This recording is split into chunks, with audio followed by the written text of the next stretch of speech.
প্রতিদিনের মতো আজকেও ডিউটি করতে বের হয়ে পড়লাম ছেলেকে নিয়ে।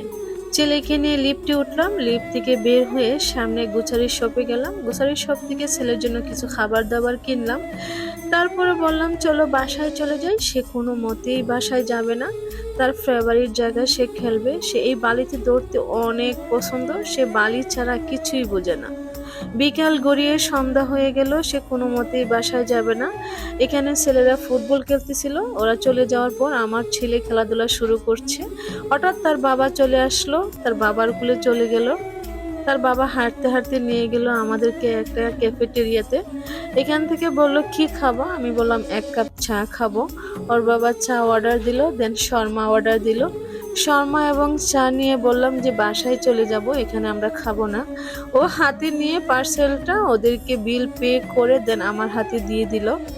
আর ছেলে তো প্রচুর পরিমাণ দুষ্টামি করতেছে, সে কোনো মতেই বাসায় যাবে না। জোর করে বাসায় নিয়ে আসলাম। আজকের মতো ভিডিওটা